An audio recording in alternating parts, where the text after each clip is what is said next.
My childhood friend and I chip in to buy lottery tickets. We win 5 million yuan. But on the night of the drawing, my friend tosses me just 4 yuan. I look down at the coins on the ground. Without a word, I pick them up and pocket them. He thinks I'm a fool. He thinks I'll beg him in tears for a bigger share. He thinks I'll stay his poor sidekick, taking the fall for him. What he doesn't expect is that when I paid for the tickets, I secretly bought 50 more with the same numbers. And I win 200 million. 3 minutes earlier at this lottery kiosk, Marcus crouched in the corner with a pen and a torn newspaper, spending 3 hours working out the numbers. When it came time to pay, he said his WeChat had hit its limit and asked me to scan the code instead. I laughed and said if we win, we split it 50-50. He said, obviously, good brothers always share the fortune. Now the drawing happens. 6 red balls and 1 blue ball match the numbers on the TV screen exactly. We hit the jackpot, 5 million yuan. But he says out of that 5 million, I only get 4 yuan, while he keeps 4,999,996. That's his idea of sharing the fortune. I walk up to the counter, smiling, and pick up the 4 coins from the floor, one by one. Marcus probably didn't expect me to take it this easily. Ryan, don't get any ideas. This luck is mine. The brains behind it are mine too. Get too much money and you won't know how to hold on to it. Take these 4 yuan, buy yourself a soda and call it a lesson. Stop dreaming that pies fall from the sky. His tone is like he's handing out charity. Not only does he swallow the half that should be mine, he climbs onto a moral high ground just to kick me while he's at it. I don't even look at him again. I turn and walk out of the kiosk. I don't argue. I don't make a scene. Not because I'm big-hearted. And definitely not because I'm weak. It's because in the final 30 seconds before sales closed, while Marcus pushed to the front of the crowd to get a spot to watch the live draw, I looked at that set of numbers and felt a sudden, powerful instinct. I stayed at the counter. I pulled out a 100 yuan bill and set it down on the glass counter. What he doesn't expect is that when I paid, I secretly bought 50 more tickets with the same numbers. And I won 200 million. Right now that ticket lies quietly in the pocket sewn against my skin. Through the fabric, I can feel it brushing gently against me. That's the weight of 250 million yuan. Just then my phone rings. Ryan, the rent's due. Pay up or pack your bags.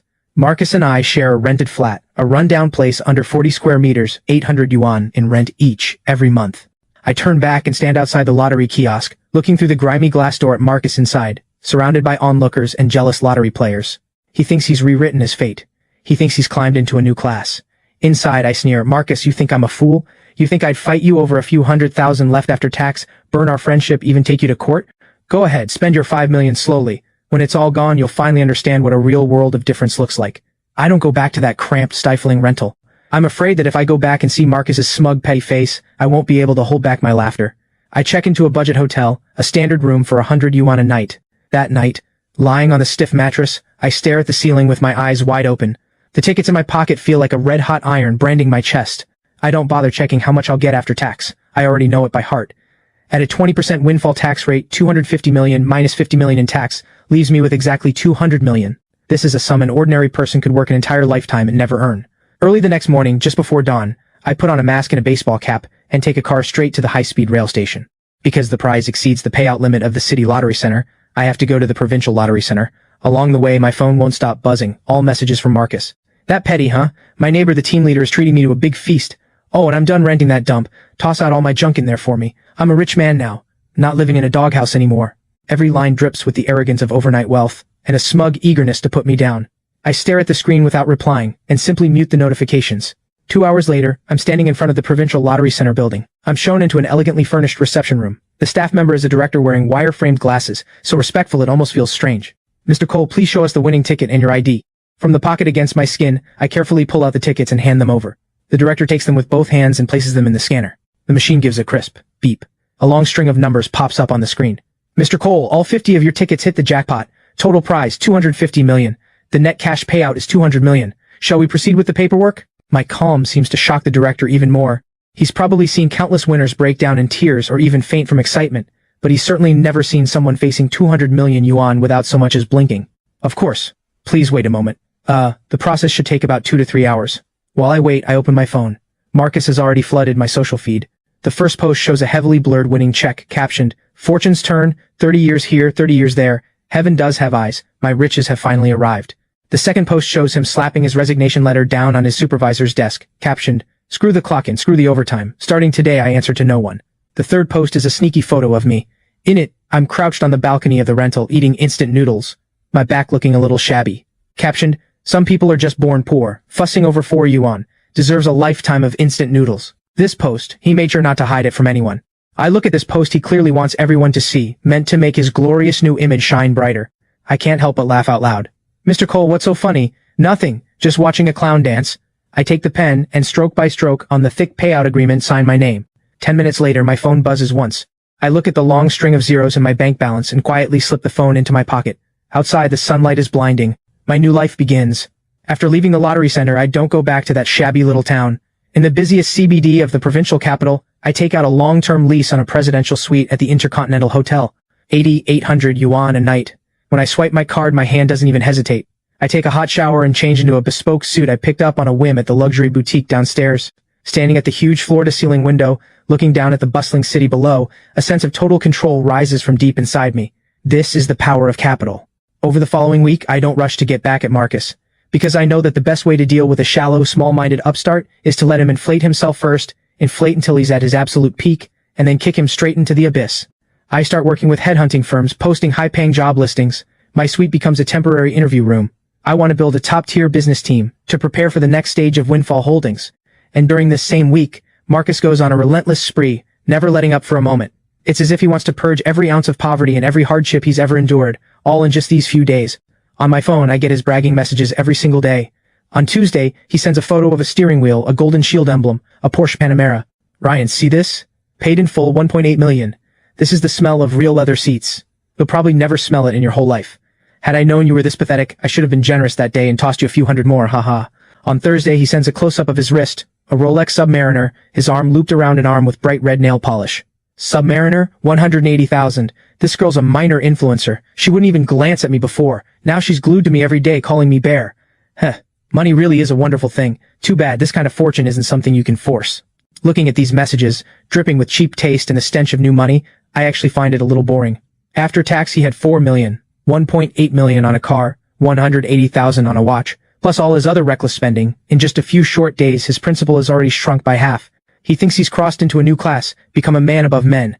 But in the eyes of truly wealthy people, an upstart with no substance, who only knows how to spend recklessly, is the perfect mark to be fleeced. Mr. Cole, here's the business acquisition proposal. Let me walk you through the details. Following your instructions, we've completed a full asset acquisition of Xinhui Commercial Street on the east side of the city. The developer's cash flow has collapsed and he's eager to sell. If we acquire it outright, the package price would be around 80 million. I open the proposal, my eyes lingering on photos of the storefronts. That's the busiest, most bustling, highest traffic prime location in this whole city. Good. No need to haggle. Tell the developer I'll pay 90 million on the condition that all transfer paperwork is done within 3 days. Understood, Mr. Cole. I'll get on it right away. And keep this one storefront empty for me. No matter who comes to rent it, without my approval, it's not to be leased out. Yes, Mr. Cole. Kevin steps out. The vast presidential suite is empty again. Just me alone. Just then my phone screen lights up. Another message from Marcus. This time, it's a mass invitation. Hey, hometown brothers, this weekend at 8, I booked 2 tables at the Royal International Hotel to celebrate. I just picked up my new ride, brothers. Everyone, please come and honor me with your presence. Tonight, everything's on me. Right after that, he sends me a private message too. Ryan, I've told everyone in the group, come and share in the good fortune too. Don't worry, I won't make you chip in. It always broke my heart watching you eat instant noodles. Don't be shy. Just think of it as a chance to see how the other half lives. Every single word oozes an eagerness to strut and gloat in front of me, and it's revolting. He needs a contrast so badly. Without me, his old roommate, as the backdrop, how else could he show off how great he's become? I look at my phone, the corner of my mouth curling into a cold smile. Since you're so eager to put on a show, I'll go and give you an audience. And while I'm at it, I'll show you what the real world looks like. Saturday night, 8 o'clock. I push open the heavy door of the Emperor's Hall private room. Beneath a huge crystal chandelier sits a round table big enough for 20 people, filled with the same hometown crowd who normally work factory floors and construction sites. Marcus sits right in the center of the head table, the absolute seat of honor. Pressed close beside him is a heavily made-up woman, the very same one from his social feed, Misty the Gold Digger. Oh, well, speak of the devil, here comes our saint, Ryan. Everyone take a look. This is the guy who spent 4 yuan trying to claim 2.5 million as my good brother. Ryan, where'd you rent that suit today? Fits pretty well. 200 yuan a day, huh? The room erupts in laughter. These hometown folks all came from poor backgrounds too, but now in the face of Marcus reeking of new money, they fall right in line without hesitation. Ryan, what you pulled wasn't right at all. Bear worked out those numbers. What gives you the right to a share, haha? Exactly. Bear's spending tens of thousands on this dinner alone. Go raise a toast and apologize to him. I'll skip the toast. I'm just here to eat. Marcus's expression shifts, clearly displeased by my calm, unyielding attitude. Fine. Got some spine, huh? Bring out the expensive dishes. Australian lobster, king crab, shark fin, abalone, bring it all out. Let's give our poor brother here an eye-opener. The dishes arrive quickly. Marcus rambles on at the table, spit flying, bragging wildly about picking up his Porsche, bragging about dropping 30,000 yuan at a nightclub last night. The hometown folks listen, eyes green with envy, lining up one by one with their glasses to toast him. Every one of them calls him Bear with sickening warmth. After a few rounds of drinks, Marcus's vanity swells to its absolute peak. He wraps his arm around Misty's waist and staggers over to me. Good, isn't it? This top-grade abalone. Back when you were eating instant noodles, you couldn't even dream of this. It's alright. The cooking's a bit off. Compared to the specialty dishes I've been having at the Intercontinental Presidential Suite these past few days, this really does taste like chewing rubber. Keep up the act, why don't you? Ryan, I'll say this once. Money is the one thing I'm not short on now. You couldn't afford one tire off my car in your whole life. Out of consideration for our hometown ties, let me point you toward a way out. Take this money. Starting tomorrow, quit that lousy job of yours and come work as my personal driver. Didn't you always complain my feet smelled and refuse to wash my socks? Well, now you'll not only drive me around, you'll polish my leather shoes to a shine every day too. This $20,000 is your salary for the month. How about it? Ha ha ha. Bear, you're being way too generous with him. $20,000 to hire a useless driver. The hometown crowd all look at me with a mix of complicated expressions. Some envious that I might get 20,000, others just waiting to watch me humiliated. In their eyes, the lure of 20,000 yuan is enough to buy out a poor man's entire dignity. I stare quietly at the 20,000 on the table. In my mind flashes the balance sitting in my bank account. 200,042 yuan. 20,000 yuan. It's not even a single day's interest on my account. I laugh, completely sincere, wide and bright. I press my fingers down on the stack of cash under Marcus's expectant, gloating gaze, and slide it back to him, bit by bit. Bear, I appreciate the thought. I'm just not used to driving that kind of luxury car. Keep this money. Buy your girl a few better bottles of perfume instead. This cheap perfume of hers is giving me a headache. Wishing you a bright future. May every year be as good as this one. With that, I turn and walk away, calm and unhurried, push open the private room door, and step into the hotel's gleaming golden hallway. Behind me, Marcus's furious roar erupts, followed by the shatter of a wineglass. I walk out of the hotel. A cold wind blows past, and the air feels incredibly fresh. The curtain has risen on the real show. Enjoy your celebration while it lasts, Marcus, because your time is running out. 3 months later, at the Intercontinental, in the presidential suite, I sit behind a wide mahogany desk, listening to Kevin's report. Mr. Cole, here's the update on Marcus you asked me to track closely. This guy is a textbook case, a perfect example of an upstart self-destructing. 3 months ago, he had $4 million after tax. He spent $1.8 million on a car in full, about $400,000 on watches and luxury goods, and he's been throwing money around at nightclubs, spending tens of thousands every day. On top of that, Mr. King likes showing off in front of the hometown crowd, lending out money left and right. Those so-called brothers of his never had any intention of paying it back. According to data provided by our contact inside the bank, his account balance is now under 1.5 million. It's easy to get used to luxury, hard to give it up. Now that his money is shrinking, he's starting to panic, isn't he? Yes, very much, so he drives around in his sports car with a young woman by his side. His fixed monthly expenses are at least 100,000. At this rate, he won't make it to next spring, so he's desperate to start a business now, wanting to make money grow money, to keep up his big boss image. Oh? What's he planning? A restaurant. He's set his sights on a storefront on Xinhui Commercial Street, a 3-story unit. He thinks high-end dining is very profitable right now. He's planning to open an extremely lavish, top-tier private seafood restaurant there. Coincidentally, that's the exact storefront you told me 3 months ago to keep vacant no matter what. Has he signed the lease? Not yet. Our acquisition of the entire commercial street just completed all legal procedures this afternoon. Remember, have the property manager handle it directly. The owner behind Windfall Holdings must never be revealed. Yes, understood. Meanwhile, in an upscale cafe on the other side of the city, Marcus sits sweating, calculator in hand, crunching the numbers. Across from him, Misty fiddles impatiently with her freshly done nails. Marcus, can you actually pull this off? The rent on this place alone is 800,000 a year. Add the deposit plus 3 months up front and just the lease will cost over $1 million. What do you know? A woman's shallow thinking. Marcus snaps impatiently, but his eyes can't hide the panic underneath. His account really does have less than 1.5 million left.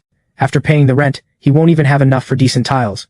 But the boasting is already out there. Just last night, he sent a big red packet in the hometown group chat, swearing up and down that he's about to break into high-end dining, opening the most luxurious seafood restaurant in the city. The hometown crowd all praised him in the chat, calling him Chairman Bear. If he suddenly backs out now, it would hurt his fragile ego worse than death. This location is the best in the entire city. Once we open, we'll pull in tens of thousands a day. We'll break even in a month. I've got plenty of money. It's just a luxury renovation, right? Get a construction crew, make everything gold and glittering. Paint every pillar gold. Use the biggest crystal chandeliers you can find. The second people walk in, they need to know I'm rich. Watching Marcus's manic behavior, Misty rolls her eyes and says nothing more. The next morning, Marcus, bank card in hand, walks into the property management office on Xinhui Commercial Street, chin held high. Without hesitation, he signs his name on the lease agreement. With a beep from the card reader, over $1 million yuan in cash is charged straight into Windfall Holdings' corporate account. Marcus looks at his account, now down to 300,000, and feels a flicker of unease. But as he walks out of the office, looking at this massive storefront now his own, seeing his own reflection in the glass door, himself driving his Porsche, he decides it's all worth it after all. What he doesn't know is that behind the very security camera above his head, I'm sitting in my suite, sipping red wine, watching him dig his own grave in real time. Marcus is a man who cares desperately about appearances, and his taste is remarkably vulgar. His restaurant, the private seafood venture, undergoes a loud, splashy renovation. In pursuit of what he calls imperial luxury, he wraps every load-bearing pillar in cheap, gaudy, gold-tone reflective panels, and orders over a dozen huge, cheap, imitation crystal chandeliers online. The entire ground floor ends up looking like an 80s nouveau riche showroom. But this kind of tasteless overspending quickly starts costing him. The remaining $300,000 disappears into pricey materials and labor and a mess of miscellaneous costs, gone without a trace. The construction crew, unpaid for their progress work, stop working and lock the front door. Marcus is truly panicking now. The opening is only 2 weeks away, and he doesn't even have the money to hire a chef, buy furniture, or stock seafood. He considers borrowing from the hometown brothers he's been so close with. But when he calls, they're either building a house or say their wife controls the finances too tightly. Not one of them lends him a single yuan. He finally understands the people who once flocked around him only wanted his money, never him. Just as Marcus hits a dead end, even considering a loan shark, Misty offers him an idea. Marcus, are you dumb? You have fixed assets. You bought that car outright, didn't you? And your house too. Take them to the bank and mortgage them. A proper bank has low interest. With what you own, you could easily get a loan of 3 to 5 million. Once the restaurant opens and business is booming, you'll pay off the loan in a month or two. That's called using the bank's money to make our profit. The moment Marcus hears this, his eyes light up instantly. Why didn't I think of that? Brilliant. He thought of an excuse, bringing his aging parents into the city to enjoy their retirement. A week later, Marcus sits in the credit department of a local commercial bank, signing away without hesitation, pressing his red thumbprint onto the thick mortgage contract. His Porsche Panamera plus his family's house back home. After appraisal, the bank grants him a full 3 million loan. The moment the text alert confirms 3 million has landed in his account, Marcus feels his confidence surge right back. He not only settles the remaining renovation costs, but also spends heavily on a flood of online advertising, hiring over a dozen scantily dressed hostesses, claiming to build the city's top seafood feast. He even arrogantly sends a text to my phone. Ryan, tomorrow at noon, on Xinhui Commercial Street in the east side, my majestic seafood palace holds its grand opening. Don't say I never looked out for you. Come see the place. I'll treat you to a bowl of shark fin soup to rinse your mouth. I read this text on my phone screen while sitting in the backseat of the Rolls-Royce heading to Windfall Holdings' headquarters. The car glides to a smooth stop outside the Windfall building. Kevin, along with over a dozen executives, is already waiting respectfully on either side of the red carpet. Mr. Cole, all the property transfer procedures for Xinhui Commercial Street have been fully completed. From this moment on, every blade of grass, every brick and tile on that street legally belongs to Windfall Holdings, under your name. The storefront directly across from Marcus's place. How's the preparation coming along? Everything's ready, Mr. Cole. It's a unit 3 times the size of Marcus's place, a top-tier 2-story storefront. The interior design was completed by a top international design team, working through the night to finish. Understated luxury with nothing but genuine top-quality materials. A 3 Michelin star chef has already moved his team in. Wild Australian lobster, Russian king crab, Japanese A5 Wagyu. Tonight, all of it arrives via our private plane through cold chain air freight straight to storage. Tomorrow at noon, the exact same moment Marcus opens his place, our Windfall Feast opens too. No cheap influencer marketing. We're spreading the word directly, through the city's high-end circles. Entry by my business card or proof of assets. Opening month, all top-tier seafood, unlimited, at 80% off. Kevin sucks in a sharp breath. Marcus thinks that his 3 million yuan mortgage loan is enough to leverage his way into high-end dining. He has no idea that on the very stage he's so proud of, even the floor beneath his feet is mine. Tomorrow, I'll let him watch with his own eyes as the upstart's dream, built on vanity and borrowed money, shatters into nothing. I'll show him how, in the face of absolute strength, it gets ground into ash, inch by inch. On August 18th, the central plaza of Xinhui Commercial Street is drowned in the deafening roar of drums and gongs. Marcus names his restaurant the Majestic Seafood Palace. For this day, he's thrown every borrowed penny into it. Outside the entrance, a 50-meter red carpet stretches out, flanked by 2 rows of tall hostesses in bright red qipao, shivering in the cold, forcing smiles anyway. Marcus, this spread today is unreal. Look, you even got the city's biggest, most respected businessmen to show up. Of course, you have no idea what your bear is worth these days. If we make a splash today, from now on, this will be the go-to dining spot for the city's elite. He stands behind the big glass door, as if he can already see stacks of cash lining up to flood into his pocket. Just as he's about to have someone light the custom-made firecrackers worth 88,000 yuan, directly across the street, separated by just a 12-meter wide walkway, that building, covered by a massive black curtain for a full 2 weeks, 3 stories tall, suddenly stirs to life. No deafening drums, no gaudy red carpet, just a few low, solemn ceremonial cannon blasts, and the massive black curtain falls away, smooth as silk. The smile on Marcus's face freezes. A deep, ominous feeling rises in his chest. When did a place like this appear right across from him? Just then, a motorcade suddenly rolls in from the street corner, not a single car worth less than 3 million, pulling up silently outside Windfall Feast. Every man in a sharp suit, the kind of real power players usually only seen in local business news, guided by white-glove valets, strolls in through the understated entrance, smiling. Marcus stares hard, eyes practically bulging out. Among them are several local Chamber of Commerce leaders he'd spent a fortune trying to reach through connections but never even got to meet. And what happens next completely shatters what's left of his composure. On the giant LED screen across the street, a line of text quietly lights up, Windfall Feast. Soft opening today, no private room fees, no service charges. Live Australian seafood, Russian king crab, Japanese Kobe beef all included. To celebrate our opening, 80% off, no minimum spend. The words 80% off hit like two sledgehammers slamming into the back of Marcus's skull. Seafood dining has extremely high costs, especially airlifted top-tier live seafood. Even at cost, there's no way to sell it at 80% off. That place across the street isn't running a business. It's burning money. It's throwing millions upon millions of cash straight into a furnace in front of every passerby on the street. The customers who've been drawn in by Marcus's own discount promotion see the sign and the insane discount across the street, and instantly surge like a tide toward Windfall Feast. The place across the street is packed. Luxury cars gathered outside, waitstaff in tailcoats rushing off their feet. Meanwhile, at Marcus's majestic seafood palace, only the 2 rows of hostesses in red chipao stand awkwardly in the cold. For the entire afternoon, not a single fly flies into Marcus's restaurant. Meanwhile, I sit in my office on the top floor of the Windfall building, watching the big screen, live footage streamed back from a drone. I lift the wine glass off my desk and take a slow sip. Marcus, this is only day 1. 2 weeks later, in the fish tanks at the majestic seafood palace, dead fish have started floating to the surface. Marcus's eyes are bloodshot from sleepless nights. Windfall Feast across the street is packed every single day, reservations already booked out into next month. Customers would rather wait in line across the street than set foot inside his restaurant. Every day now, the moment he opens his eyes, it's 10,000 yuan in rent, plus staff wages, kitchen costs, utilities. After just 2 weeks, most of his cash flow has already been drained.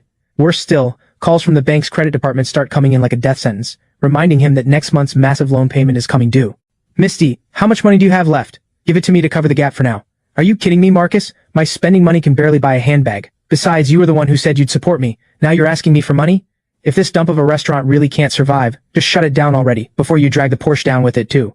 Bullshit. Giving up isn't a word in my vocabulary. Marcus's pride will not let him go bankrupt. Since he can't win head-on, he turns to the only path left, cheating. That night, Marcus calls in the head chef, who's paid $20,000 a month, and fires him on the spot. You've ruined this business. Don't bother coming in tomorrow. Mr. King, do you know what ingredients they're using across the street? And what am I supposed to work with here? You want me to compete with wild